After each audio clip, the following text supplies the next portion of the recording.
వాస్తపు పోలికలు వ్యాఖ్యలు చేసి కాంగ్రెస్ పార్టీని రోజు ఇబ్బంది పెట్టే కొద్ది మందిలో శామ్ పెట్రోడ్ ఒకరుగా కనబడుతున్నారు. ఇక నెక్స్ట్, ఫిరాయింపుల నిరోధక చట్టం కింద అనర్హత వేటు పడిన ఎమ్మెల్యేలకు పింఛన్లు కట్ చేస్తాం. హిమాచల్ ప్రదేశ్ అసెంబ్లీ ఆమోదం తెలిపింది సార్ దీనికి. సో ఫిరాయింపు ఎమ్మెల్యేల పింఛన్ బంద్ అనేది దీనివల్ల ఫిరాయింపులు తగ్గుతాయా సార్? అంటే పింఛన్ కొరకే రాజకీయ నాయకుడు ఎమ్మెల్యేలు కింద మీద అవుతున్నారా?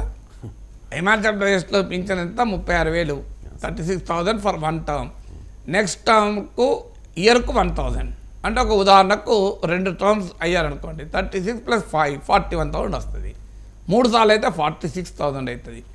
4 సార్లు అయితే 50,000 అవుతుంది. 50,000 పెన్షన్ పోతుంది. అయ్యో అయ్యో నేను పార్టీ మారొద్దని భయపడతారని ఎమ్మెల్యే. అసలు మనందరూ తెలుసు, ఒకసారి పార్టీ మారితే ఎన్ని కోట్లు చేతులు మారుతాయని. ఈ 50,000 కొరకు తలకిందులైపోయి పార్టీ మారడా? అయితే అదేం తప్పని నేను అన్నాను, వెల్కమ్ ఇట్ ఏదో ఒకటి. దానికన్నా పార్టీ మారితే 5 ఏళ్ల పాటు ఎన్నికల్లో పోటీ చేయకూడదు అని కనుక ఒక నిర్ణయం తీసుకున్నారు, ఒక చట్టం చేశారనుకోండి, పార్టీ మారచ్చు నువ్వు, కానీ కొత్త పార్టీలో చేరినాక 5 ఏళ్ళ దాకా పోటీ చేయకూడదు, ఏ ఎన్నికల్లో పోటీ చేయకూడదు.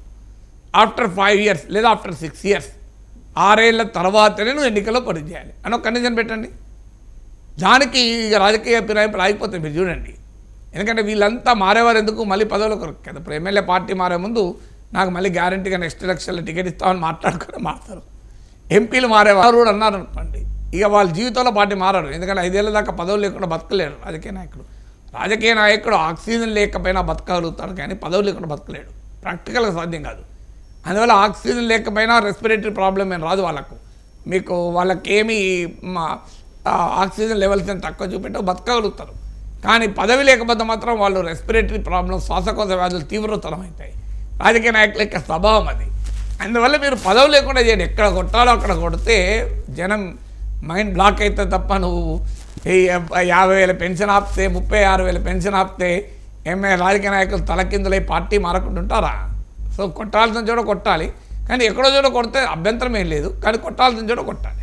సో కాంగ్రెస్ పార్టీ జాతీయ పార్టీ, రాష్ట్రానికి రాజకీయం ఉండకూడదు, కానీ ఫిరాయింపులపై సుక్కు సర్కార్ కఠిన వైఖరి అవలంబిస్తూ ఉంటే ఇక్కడ తెలంగాణలో మాత్రం రేవంత్ సర్కార్ ఫిరాయింపులు ప్రోత్సహిస్తోంది అంటూ అంటే మౌలిక ఫండమెంటల్ తేడా ఉంది కదా. ఇప్పుడు అక్కడ హిమాచల్ ప్రదేశ్లో కాంగ్రెస్ ఎమ్మెల్యేలు ఫిరాయించారు, ఇక్కడ కాంగ్రెస్లోకి ఫిరాయిస్తున్నారు.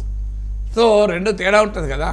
కాంగ్రెస్ నుంచి వెళ్ళిపోవడం వేరు, కాంగ్రెస్లోకి రావడం వేరుగా. డెబిట్లు క్రెడిట్లు వేరు వేరు ఉంటాయి కదా. వేరువేరైనా ఇక్కడ క్రెడిట్ అక్కడ డెబిట్ కదా. డెబిట్ ఉన్నప్పుడు మనిషికి బాధ ఉంటుంది, క్రెడిట్ అప్పుడు బాధ ఎందుకు ఉంటుంది? ఇప్పుడు మన యొక్క బ్యాంక్ అకౌంట్ నుంచి ₹1,00,000 తెలియకుండా పొరపాటున ఇంకోరు అకౌంట్లో పడ్డాయి అనుకోండి, నువ్వు టెన్షన్ పడతా అంటావు. కానీ నీ అకౌంట్లో ₹1,00,000 పడ్డాయి అనుకో, టెన్షన్ పడతావా? చూద్దాంలే, వాళ్ళే ఫోన్ చేస్తారు, ఫోన్ చేసినప్పుడు రిటర్న్ ఇద్దాం. అయ్యో ₹1,00,000 నా అకౌంట్లో పడ్డాయి, ఎక్కడికంటే ఎవరు వేశారు చూడండి, వెళ్ళండి వెంటనే బ్యాంకులు ఇన్ఫార్మ్ చేద్దాం, ₹1,00,000 నా అకౌంట్లో పడ్డాయని అని భయపడతారా? అని అంటే బ్యాంక్ కూడా వస్తాడు, వచ్చినప్పుడు రిటర్న్ ఇద్దాం, ఎవరి పడే వాళ్ళు మాట్లాడతారు, రిటర్న్ ఇద్దాం అంటాడు. కానీ మన అకౌంట్ నుంచి ₹1,00,000 పోయాయనుకోండి, వెంటనే బ్యాంక్ మేనేజర్ దగ్గరకు పరుగులు తీస్తాం, సార్ నా అకౌంట్కి ₹1,00,000 ఎట్లా ట్రాన్స్ఫర్ అయ్యాయని. అందువల్ల డెబిట్కు క్రెడిట్కు అంత తేడా ఉంటుంది. హిమాచల్ ప్రదేశ్లో కాంగ్రెస్ డెబిట్ అది, అంటే కాంగ్రెస్ పార్టీ నుంచి వెళ్ళిపోయారు. తెలంగాణలో కాంగ్రెస్ పార్టీ క్రెడిట్, కాంగ్రెస్లో చేరారు. చేరినప్పుడు దృక్పథాలు మారిపోతాయి కదా. Thank you so much sir, చాలా అంశాలకు సంబంధించి సమగ్రంగా విశ్లేషణ అందించినందుకు. ఇది వాళ్ళ